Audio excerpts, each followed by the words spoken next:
I want to welcome you all to Cambridge City Hall this morning. I'm Mayor David Marr, and it's great to see everybody, and Happy Pride 2014! It's great to see everybody out this morning. You know, we were thinking, we've called this, for the past 24 years, Cambridge's Pride Brunch. But with the early start this year, I think we're going to have to rename it to the Pride Breakfast. I do want to thank everybody and welcome you all to Cambridge City Hall. You know, for who has been around and was maybe here 24 years ago? Are there any folks that were here? All right.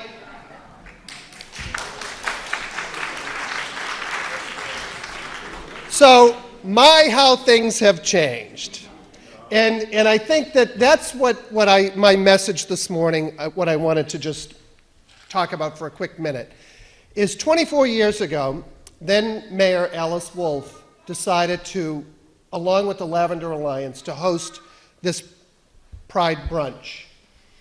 And, you know, I have talked to Alice a number of times over the years, and what she said to me was how she was struck by how important it was to people at that time to be welcomed into City Hall, the place where they live and worked, and to be able to feel welcome here.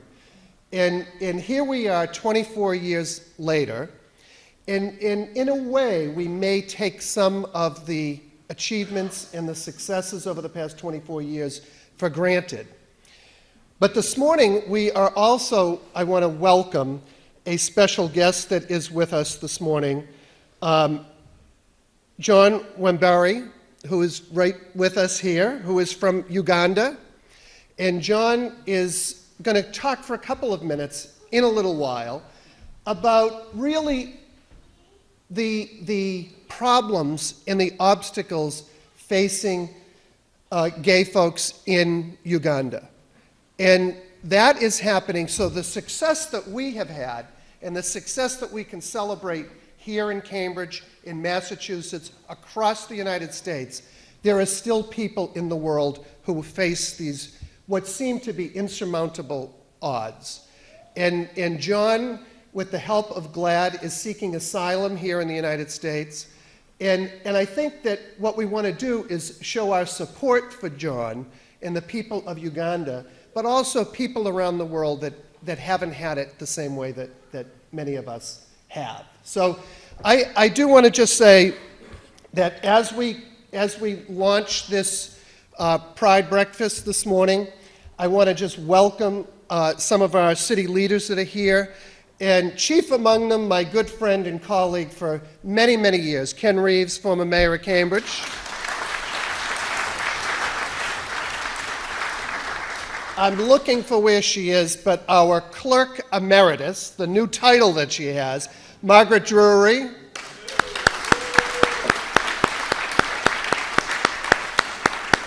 My colleagues from the City Council, Vice Mayor Dennis Benzan, City Councilor Mark McGovern,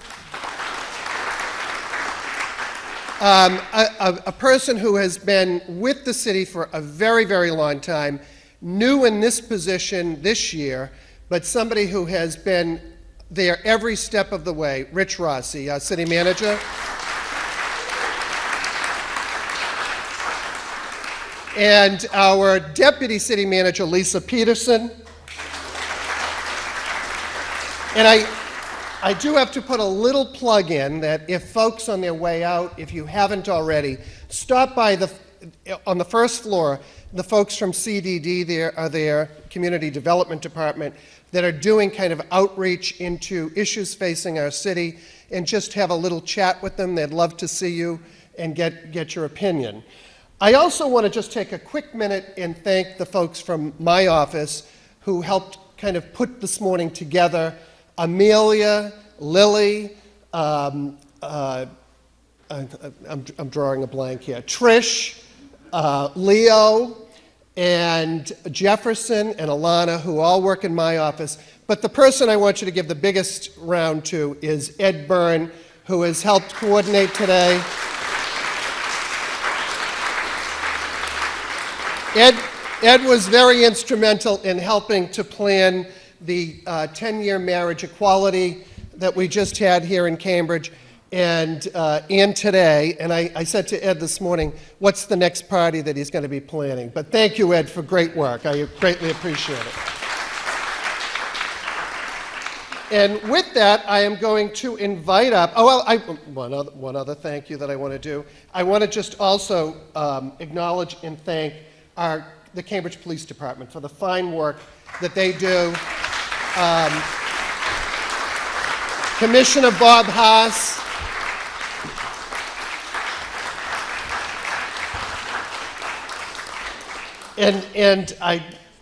where are my notes here? And Chris Burke. Chris has been there and has received, Chris has been a real partner to the GLBT community, and we're very grateful for that, Chris. Thank you. And with that, I am going to invite up John and Aaron, and they're going to say a few words. Thank you.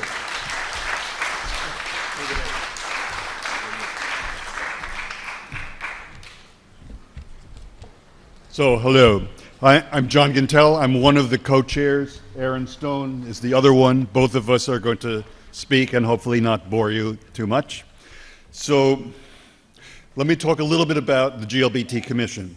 So, in 2004, in February, there was a GLBT town meeting, basically initiated by then Councillor Denise Simmons, and organized by the city's diversity committee. And at that, there were some information presentations, and we all broke up into small conversation groups to identify issues and prepared a report.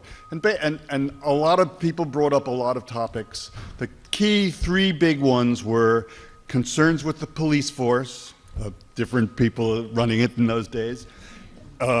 Seniors had various concerns, and youth had various concerns. So then the working group met and to try to create the commission, and which did. It was launched in some late 2004 and actually first met in 2005. And its basic job was to be advocacy for GLBT people in city departments and other organizations and the public. The first thing we actually dealt with was Project 10 East, the GSA in our high school, because it had been killed by the then principal for unknown reasons. So the commission went to school committee and the superintendent and the new principal and got it reinstated, and it is alive and well. It has changed somewhat since then, but that was that. So that was our first thing. Then we continued working with the police department, because actually the Lavender Alliance had started with that, and over time it's just been great. The big deal is we have this incredible person, Chris Burke, Superintendent Chris Burke, who is our liaison, and we made a big deal in the police department for training. So there's an organization called the Gay Officers Action League of New England that does training to police force. And everybody in the police department got this training, and it wasn't just a one-time thing. It's been institutionalized, so new recruits get it, and Chris Burke, who's gotten awards for all of this, has actually done a tremendous amount of outreach to other police organizations and stuff like that. So it sort of got started by the Cambridge Lavender Alliance, and then the commission really pushed on that.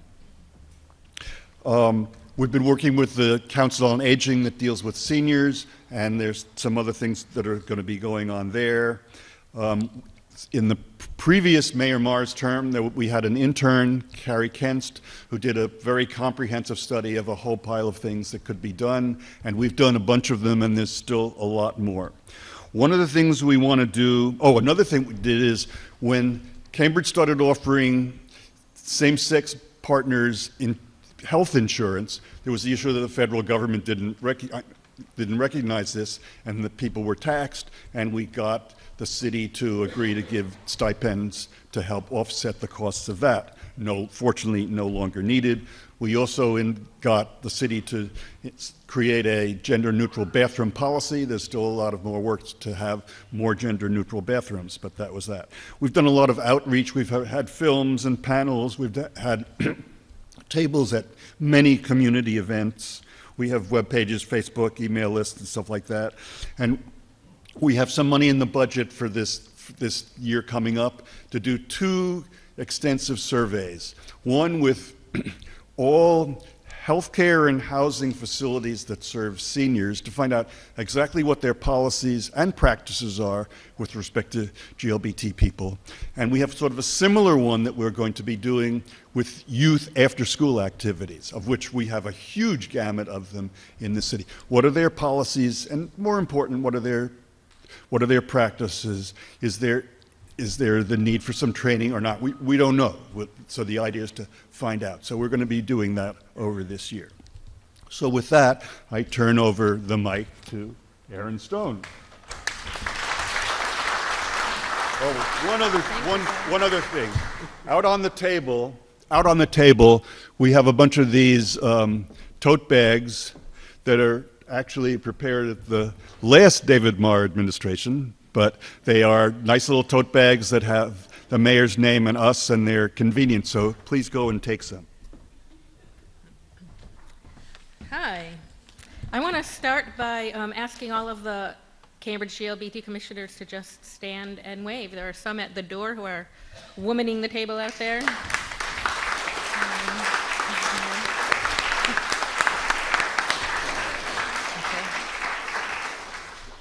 How many people are at Pride Brunch for the first time? That's a lot of people. That's great. So welcome to our celebration, and there is a lot to celebrate. Cambridge is a really good city for LGBTQ people. There are so many supports already in place. The mayor and John have both mentioned some of them. For the first time, the commission has a liaison in the mayor's office. Thank you for that, Mayor Marr, and thank you, Ed, wherever you are, for already giving us so much support.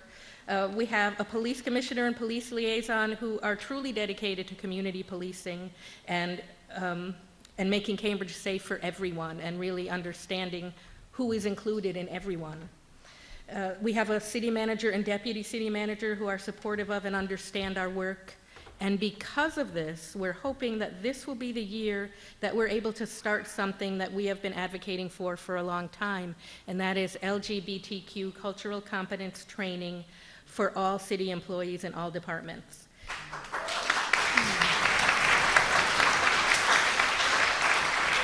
So Cambridge is much better off than most places, but it's not perfect because no place is perfect. The commission has been told of some incidences of homophobic language used by city employees, so we know that the training is needed. The police department has done it thanks to the efforts of Superintendent Chris Burke, and we're confident that the rest of city government can do it too. I'm happy to say that the current administration is receptive to creating a plan, and hopefully this time next year, whoever is standing up here will be able to say that a training program is in place. I also want to recognize John Wambere, also known as Long John, who is here from Uganda. He'll be speaking after me. I just wanted to give an extra welcome from the commission. We're really honored to have you here, John. Actually, I really wish you could be at home with your family, but until it's safe for you to do that, I hope that you get the support that you need in Cambridge. The commission is not allowed to fundraise, but I want to encourage all of us to support organizations like GLAD, who is helping John with his asylum, and Youth on Fire, who serves over 600 homeless youth a year, up to 40% of them identifying as LGBTQ, and the LGBT Aging Project, which you'll hear more about in a few minutes, in whatever ways that we are all able, whether it's money or time or just support. So please be generous and have a great Pride. And John Wambere is going to come up and say a few words. So big welcome to John.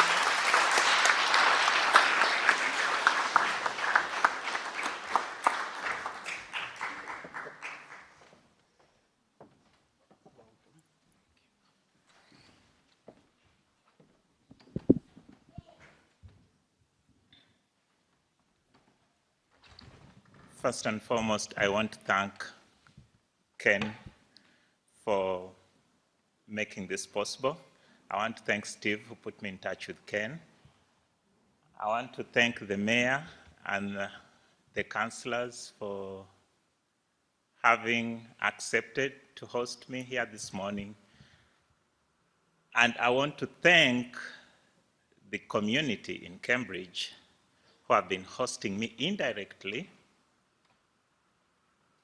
I'm a Ugandan gay activist, and I left my country on 20th of February, hoping to come and speak and raise awareness and fundraise for an organization I work with, Spectrum Uganda Initiatives, which has been in existence for 14 years, working on health issues, serving men having sex with men. We provide health consumables, condoms, lubricants, and outreach programs on voluntary counseling and testing. We all know that in 2009, a group of American evangelicals came to Uganda under the invitation of the Family Life Network, and things never remained the same for the sexual minorities in Uganda. I became very visible more in 2011 after the death of my colleague David Kato, who was murdered. And because of the increased anti-gay hate speeches, we were not welcomed in most of the areas we wanted to be. Uganda is one of the countries that has successfully recorded a record of fighting HIV/AIDS. But also, we know that in every struggle, you cannot be successful if you leave a certain cluster of people out of the struggle. A survey carried in Uganda shows that 13.7% of men having sex with men are HIV. This is twice the percentage of the general population. And to me, as an activist, a person who is concerned, it's a shame that a member of parliament will stand and disown a certified survey carried out by a recognized institution like Center for Disease Control, CDC. We don't have MSMs in Uganda. That report is not for the Ugandan market. That is for the Western market. Very absurd.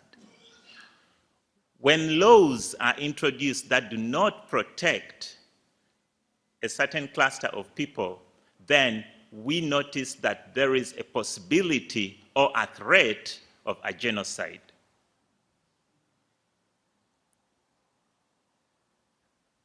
We were very scared, and we tried to do our best.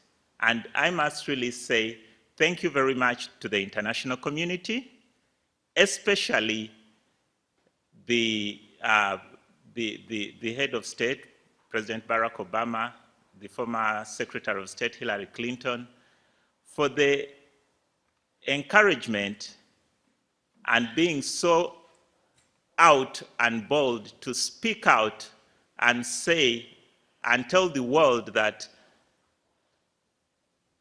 gays are human beings and they deserve respect and freedom and to enjoy their liberty just like any other human being. I think that was a very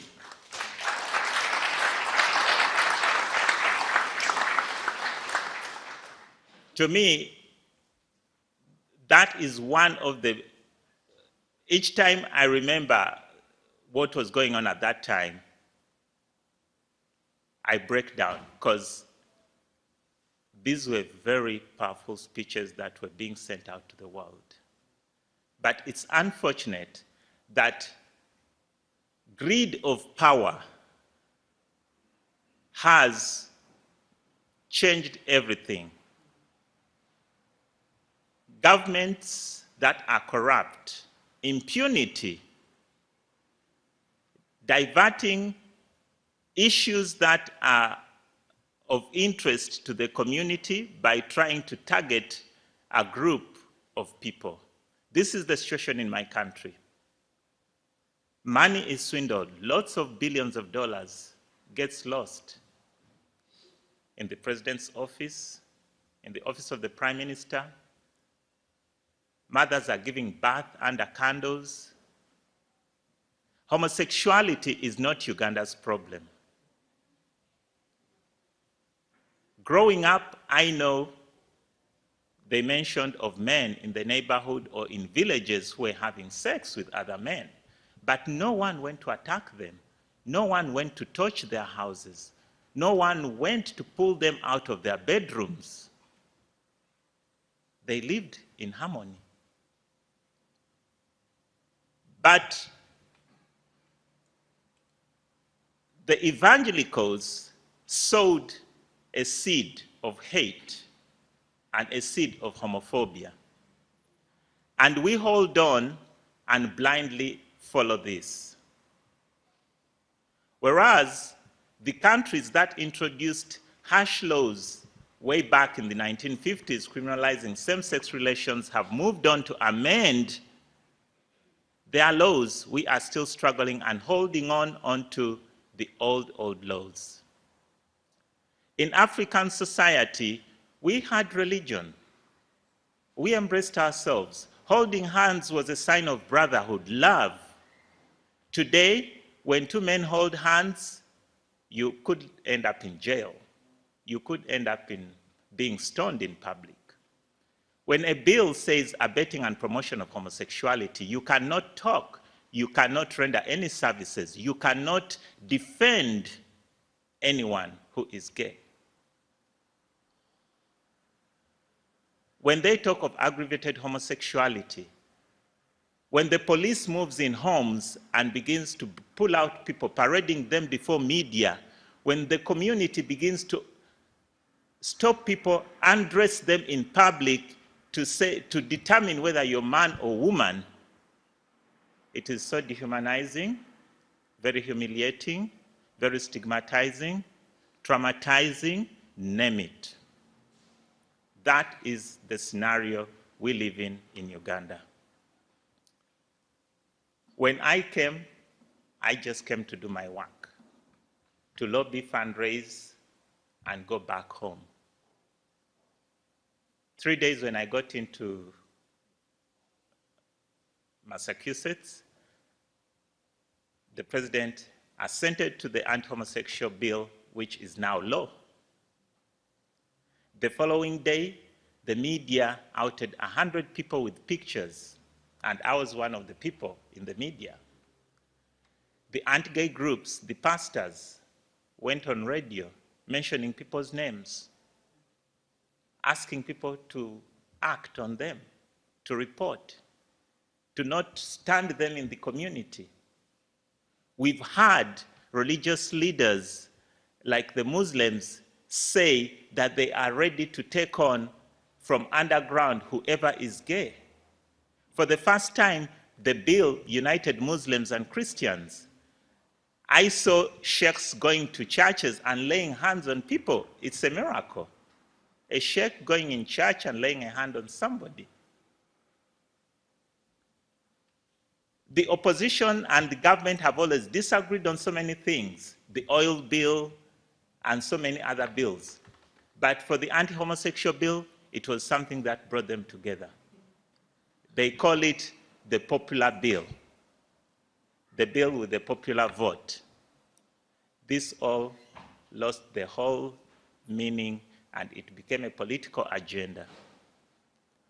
I know it is a whole story, but I'm just trying to narrow it down.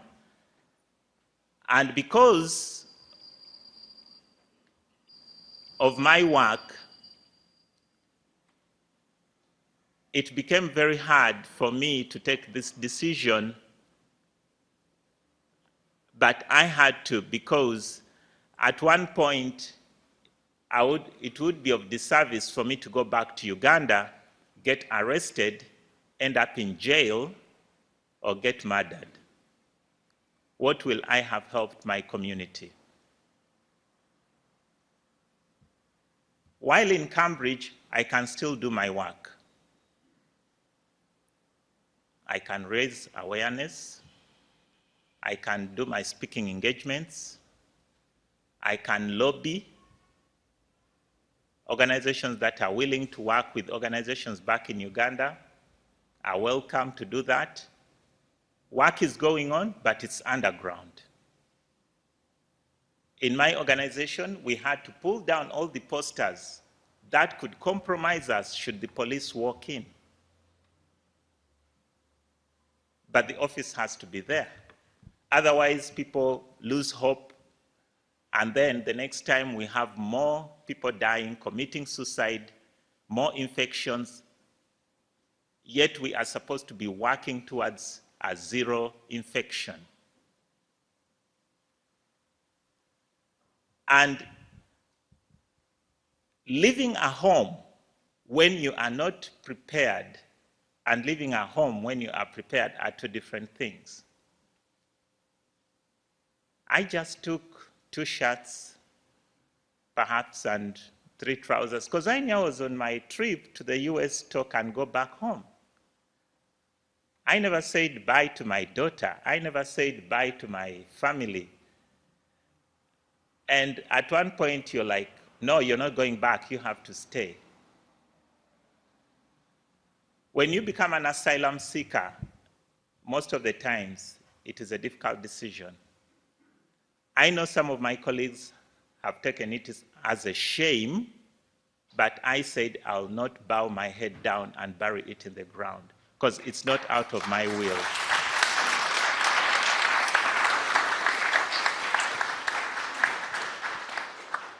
It's not out of my will that I'm stuck or decide to seek asylum in the US, where you cannot work, but somebody calls you from home and says, oh, we need money for rent. Oh, we need tuition for your daughter. But you have to swallow your pride and keep quiet and make things happen and make it look like it's okay. But deep inside, you're wearing out. When the people who have believed in you for a decade send you emails and you feel helpless, thousands of miles away, you can't take any decision. You try to advise, but you even don't know whether the advice you're giving is the right advice. Because trends have changed. Insecurity keeps changing. It is a tactical game. Today, you hear this is happening, the next day, another situation is happening. People have lost homes, people have lost jobs. People are stuck in refugee camps in Kenya. But I want to thank you all, those who have been following the news for the last 5 years, who signed petitions, who were with us, who stood with us. I want to thank you so much, and I want to encourage you and say that this is not my struggle, but it is our struggle until we ensure that everyone lives in freedom. Thank you so much.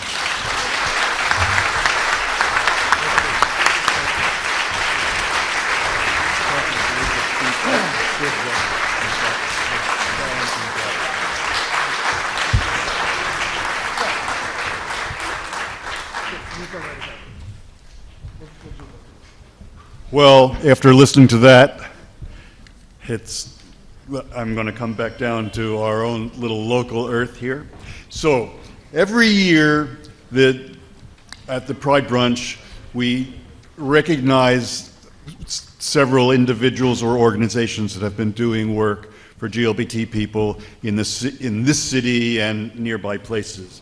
And I want to pay particular attention to the issue that elders face a lot of problems as they age, but GLBT elders, it's even harder because they're more likely to be in the closet, they're more likely to not be accepted by their peers, they're less likely to have family members, and they encounter prejudice with people they deal with. Fortunately, we have a really rather incredible organization. They're stationed in Boston, and they do stuff all over metropolitan Boston area. It's called the LGBT Aging Project. This group was founded in 2001. Last year, they joined Fenway Health, which is an excellent organization. And they do a lot of things. They've been collaborating with other organizations for research on this topic. They engage elders themselves to help identify issues. They work with provider organizations. They provide training to providers. Over 2,000 people have gotten training from this group. They do a lot to raise public awareness. They have been the organizing force for a large number of community meals. They were a partner to organizing a conference, the LGBT Elders in a Changing World. I've actually gone to several of them, which was to help get providers up to speed on this. So they do a tremendous amount of work. Their director is Lisa Krinsky, and their assistant director is Bob Linscott. So to receive the award today is Bob Linscott, because Lisa Krinsky couldn't be here. So Bob, if you'll just come up to the podium.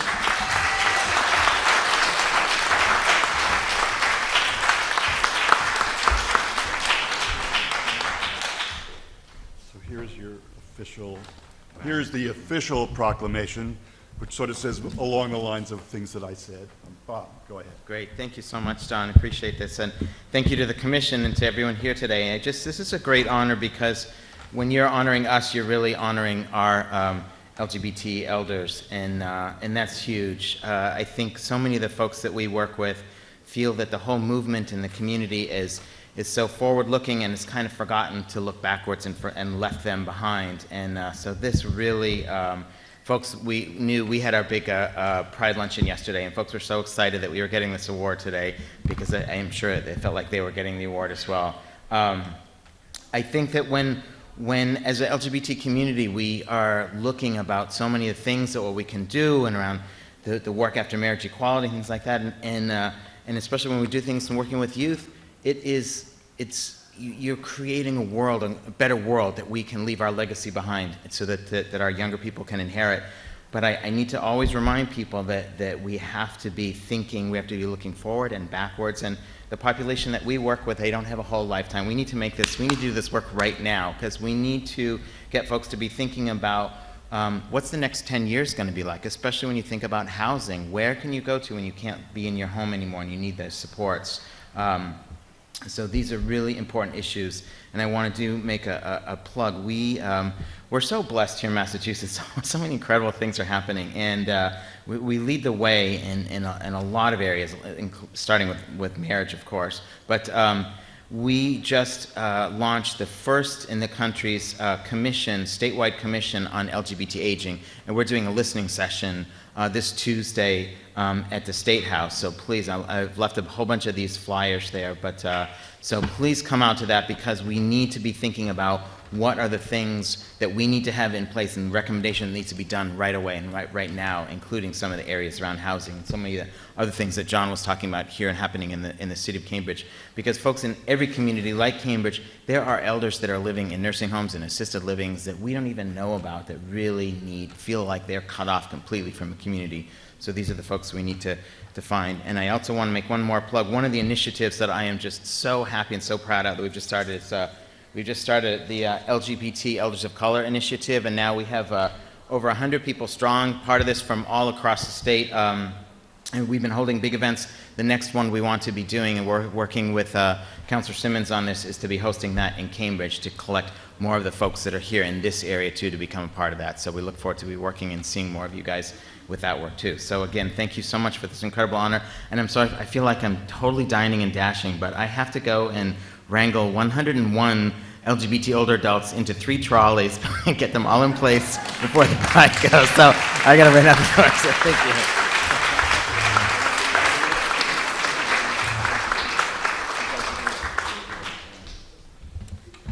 Our next recognition award is for Kate Thomas.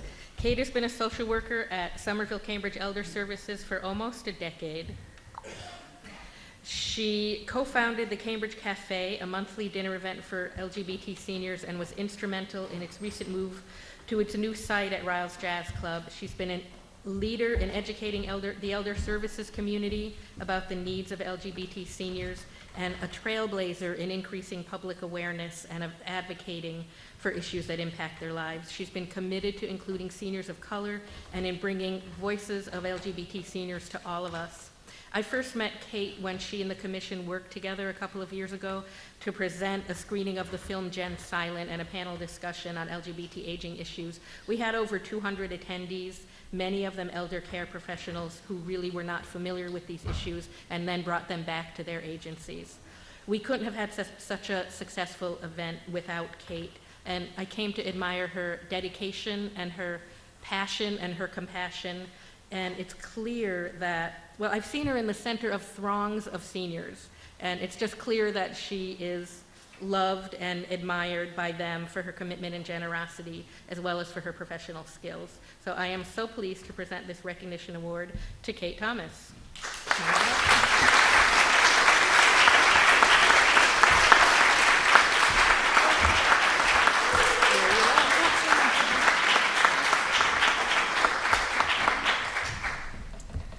Wow, throngs of seniors.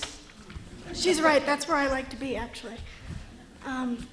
This is a huge honor for me. And I wrote everything down in case I get a little. But I want to thank the city of Cambridge and Mayor Marr and Councillor Simmons, who's not here today, who's done so much, and the commission for the work you do here in Cambridge and for making me cry, Aaron, when I read your email about this particular award. The fact that I was in line at Starbucks was a little embarrassing, but I got through it. I ordered my coffee. But, true story. But it's emotional because it's kind of amazing to be honored for doing what I love to do. It's what gets me out of bed in the morning, or should I say, these are the people who get me out of bed in the morning. Because what I love about being an advocate for LGBT seniors is, are the people that I've met, the relationships that I've made, the new perspectives that I've gained just from knowing all of you, and I see some of you today. And you've all heard the saying, respect your elders. That's become really important to me, working with folks over the last several years.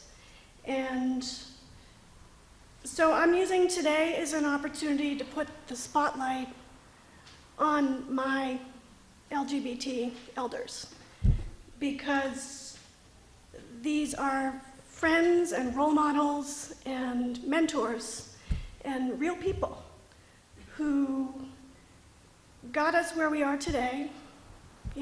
We're here on their backs with their activism and their blood and sweat and resilience. So, to me, Pride is the perfect time to think about our history and their legacies and thank our LGBT elders, because that's why I do this, and that's what keeps me going. So that's what I'm doing today. I hope you'll all join me and thinking about why our lives are easier today than they might have been 10 or 20 or 30 or 40, 50 years ago. And just say thank you to folks in your lives, whether it's through your own activism or becoming an advocate yourself, or just in your own relationships, or turning around and appreciating somebody, or thinking about it for 5 minutes, what folks have done for us. So I just want to thank the City of Cambridge for having such an open door, and the Commission for doing such great work, making it very easy at Somerville Cambridge Elder Services to actually do some new programming and advocate for folks. And I'm really looking forward to more years of doing more together. So thank you.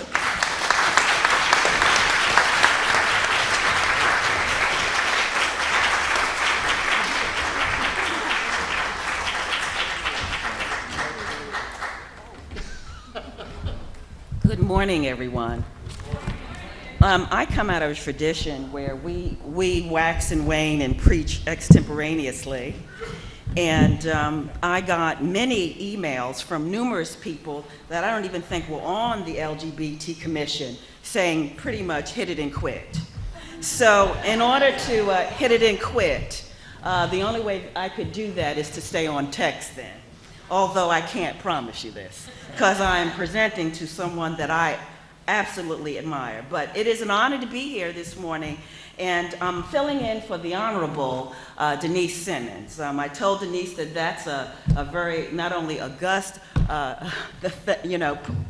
step to do, but also a difficult task to do. But let me just say this, that each year, the City of Cambridge LGBT Commission presents the Bayard Rustin Service Award to a person of color for their work on behalf of the LGBTQ community. While Rustin, inarguably, is one of the tallest trees in our forest, he's still largely unknown in some circles due to the heterosexism that canonized the history of last century's Black civil rights movement. In March of 2012, LGBT communities around the country celebrated Bayard Rustin's 100th birthday. Born March 17, 1912, in a Quaker settled area of Westchester, Pennsylvania, which is also one of the stops on the Underground Railroad, is the place where Bayard Rustin was born. A handsome 6-footer, and I know some of y'all saying, you missed out on that one. All right, a handsome 6-footer who possessed both athletic and academic prowess, is the most noted for his being the chief architect of the 1963 March on Washington that catapulted our Reverend Dr. Martin Luther King on a national stage. He also played an important role in the Montgomery bus boycott. One of my favorite quotes by Rustin is this: "When an individual is protesting society's refusal to acknowledge his dignity as a human being, his very act of protest confers dignity on him." That's an amen, folks. Come on. Amen. All right, all right. There is a nationwide campaign going on for the Bayard Rustin Forever stamp. Harvey Milk Forever stamp, through 6 years of effort, is now out. An unveiling ceremony at the White House took place just last month. Now that the first U.S. postage stamp honoring an LGBT person is out, we're now moving to have our second one be Bayard Rustin. Now to present the award. Last year I was honored to be the recipient of the Bayard Rustin Award. I humbly stand on the shoulders of previous recipient, one who's in here today, our beloved Priscilla Lee.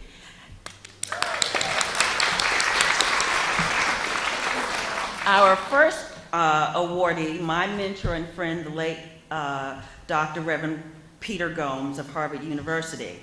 And this year, it is my honor to present this award to sister girl, sister friend, Shania Thomas.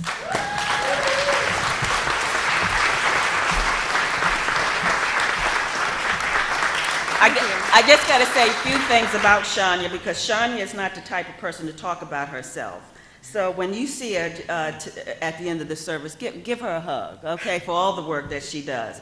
For the last 3 years, Ms. Thomas has hosted the popular Lesbian of Color Symposium series at the Harvard Law School, bringing together LGBT women from Cambridge and the greater Boston area for social justice work, racial healing, and solidarity. Go on, sister.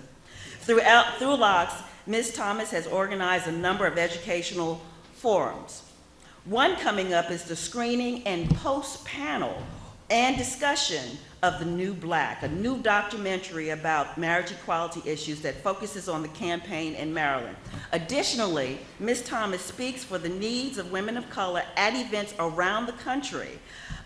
She also serves on the AIDS Action Bayard Rustin Breakfast Committee and has been a devoted member for several years. Ms. Thomas has been on the board of the Hispanic Black Gay Coalition and Truth Magazine.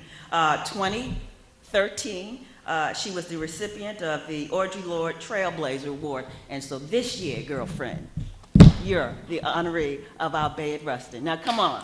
Come on.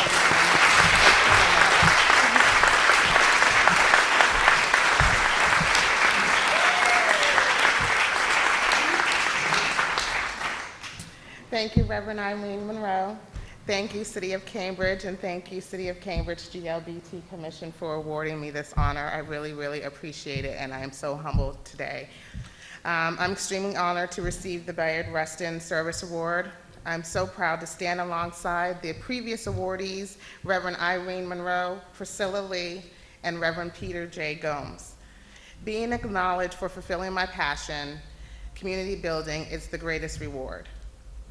During the past few years, my overall experiences have been positive, but there were times I was faced with a few challenges and some resistance. However, through the work and the spirit of the trailblazers I admire, just to name a few in no particular order, Bayard Rustin, Dr. Maya Angelou, Audre Lorde, Ruby Dee, Oprah Winfrey, Mandy Carter, my mom, Kay Barnes.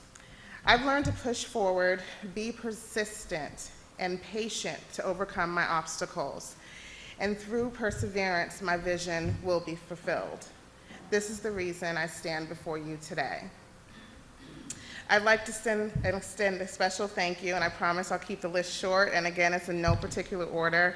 A special thank you and my gratitude to the City of Cambridge GLBT Commission for presenting me with the 2014 Bayard Rustin Service Award. It means a lot to me, and thank you everyone for acknowledging my work and my passion. I'd love to send a warm and sincere thank you to the following, because without them and others, the Locks Collective would not be possible and my vision would not have been fulfilled.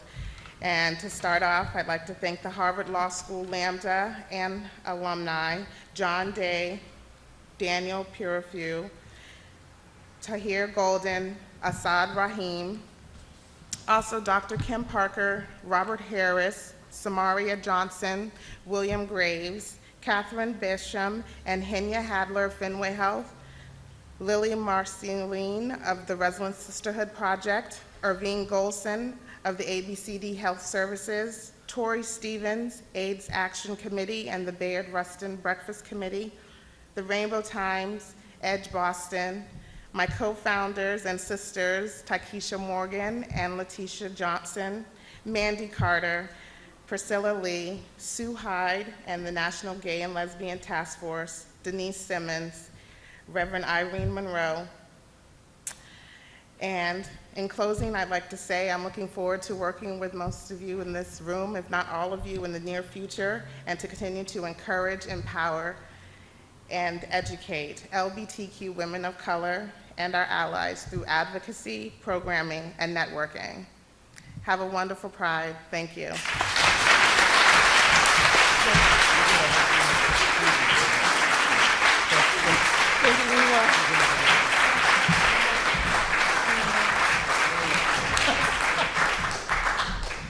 Good morning. My name is Arthur Lipkin, and 20 years ago at this Pride breakfast, my mother was presented with a Friend of the Community Award, and that was actually just a few months before she died, so we got it in just at the right time, and she was so proud and happy. Since that time, my husband Bob Ellsworth and I have been giving an award to the student who has done the most to advance the welfare of LGBT people at Cambridge Ringe Latin School. Today, by the way, isn't just the 20th anniversary of my mother's award. The city manager and I are celebrating our 50th reunion from Cambridge High and Latin School. So later this afternoon, it's a far different and better place today than it was then. Thank goodness. Yeah, exactly. This year's recipient of the Rose Lipkin Award is Erica Jaquith. She's a leader in the LGBT student group Project 10 East at Cambridge Ringe Latin, where she has helped to plan many successful programs and activities And Lord knows the planning is so important. Even this morning, we know nothing works as well as this breakfast, so well planned, and all of the activities at Ringe and Latin. Erica was a key presenter in the high school's Fall National Coming Out Day Assembly, where she helped educate the school community on gender identity and expression, one of the issues that is in the forefront of our movement in Massachusetts and around the country. Erica is a valued member of the Cambridge Ringe and Latin School's art, dance, and music organizations, and has been a successful student in a challenging academic program. The City Council and the Mayor have recognized her with a proclamation. I'm leaving out all the whereases, but everything that I've said in the last moment was mentioned in her proclamation, and I congratulate her for that and for receiving the Rose Lipkin Award. So Erica, please come up.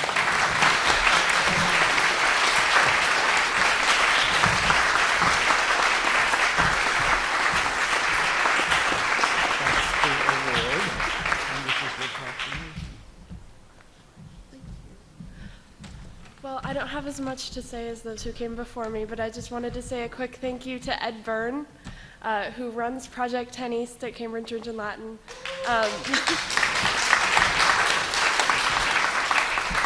He's a great help to all of us in the club, and he's been just a wonderful person to get to know these past 3 years.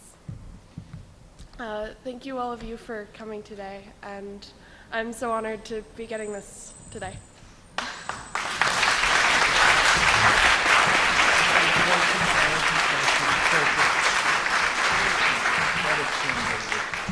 So, not bad. We're only running 10 minutes late. I want to just make a couple of quick announcements. There is a bus out front, and it will bring you down to the Pride Parade. And the only problem with the bus is people are going to have to move a little bit swiftly, because the intention was quarter after it was leaving. I'm sure we're going to hold it a few more minutes. There's fruit and water out here. We invite you to take some to keep hydrated. I do want to say that Denise Simmons had specifically asked, she's at a wedding out of state today, and that's why she can't be here. And I also want to just say that there are cards out here. There is a special Pride screening of Call Me Coach You, and that will be on June 25th at 24 Quincy Street at 7:30. Take a card. That's our good friend here, John, who is, will also be at the screening. And with that, we just say Happy Pride to everybody. Thank you to the Commission. Thanks everybody for being here, and have a great day.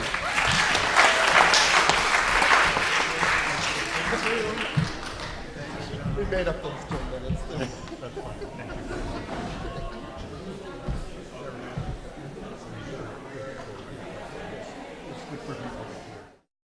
My name is John Wambere, a Ugandan gay activist settling in Cambridge. I'm very honored to be part of this community and for the invitation that was extended to me for the mayoral breakfast this morning. I feel so privileged, and I just want to extend my sincere thanks to the people of the city of Cambridge and Massachusetts and the United States in general for having stood with the Ugandan community all these years. Thank you so much.